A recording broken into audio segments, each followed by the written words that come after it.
how's it going? My name is Zombie and thank you so much for tuning in. Tonight I will be sharing with you a short but truly chilling creepypasta by the author named Schreiner, and make sure that you stay till the end for a special interview that I found from the author talking about the inspiration, backstory, and the reaction that she got from the viewers. So make sure that you check that out, and all links from where I got the story, where I got the interview, and the pictures will be down in the description below. Thank you again for tuning in, and I hope you enjoy. This is Lisa. She's my friend.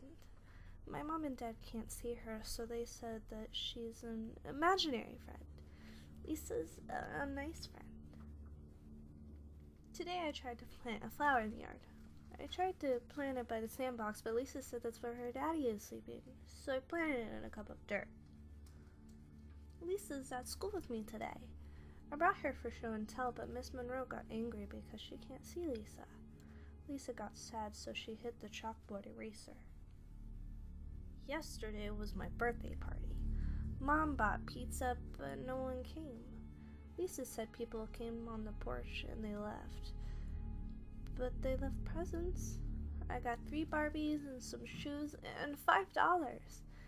Me and Lisa played Barbies. Miss Monroe is absent today. Our substitute is named Miss Dickman. She's pretty and nice and letting us have snack time after diary time. I wish Miss Dickman can stay our teacher. Today, Jonathan Parker stole my pencil sack.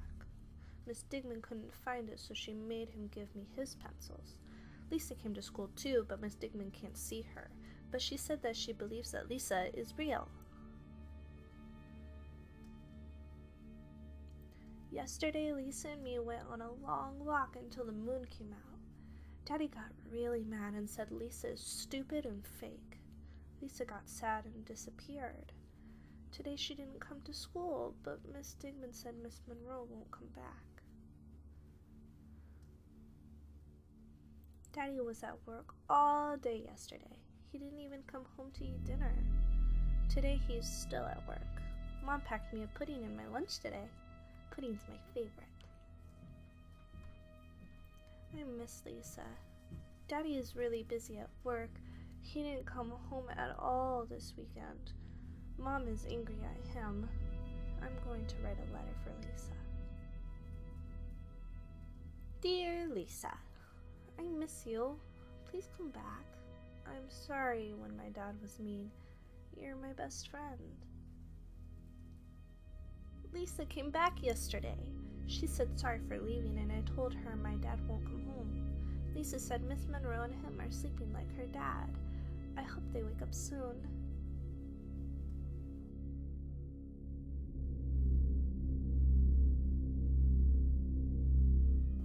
Online fans have dubbed the story The Little Pink Backpack. When I first wrote the story, though, it wasn't called that, and actually, I didn't originally intend for anyone else to see it. I was looking around the store one day, bored, when I came across a preschool notebook like we always had in elementary school. Being a huge fan of the dark and creepy things, I started thinking, what's the creepiest thing I could do to this? So I bought it, along with a package of 96 crayons, brought it home, and went to work. Originally, I had intended to draw a series of family outing pictures with a sick twist. For example, family vacation with a picture of parents pulling out of the driveway and leaving the child in a burning house. But I thought that might be a little much. So instead, I decided maybe a story written as a child's journal with an imaginary friend who was, to adults, not so imaginary. I was 19 when I wrote it, so this was about 6 years ago.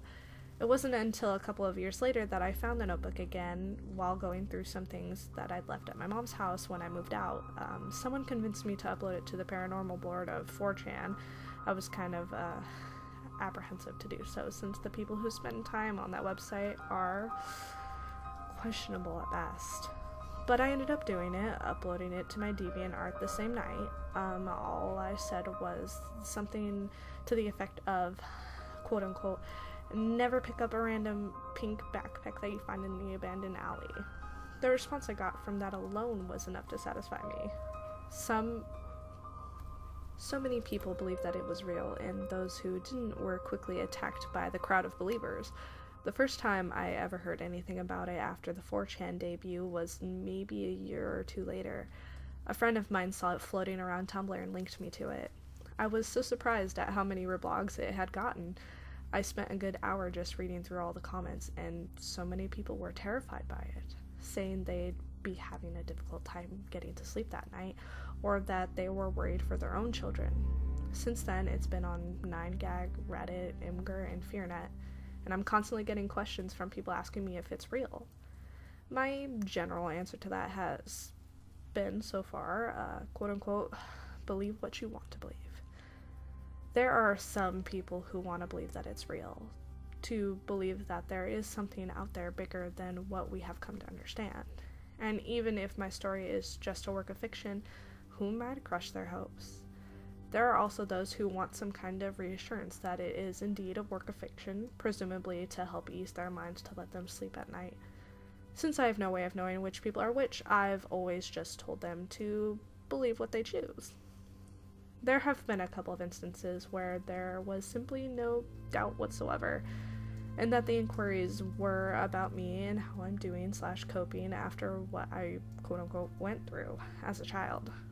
For those people, I simply reassured them that I was doing just fine and that I'm healthy and happy. I have since written other similar stories which can be found on my DeviantArt page, and in December of 2013 I was contracted by a production company who specializes in horror movies because they had seen my work on FearNet. They expressed interest in Lisa's potential as a motion picture and have paired me with a screenwriter who is currently working together with me on this project.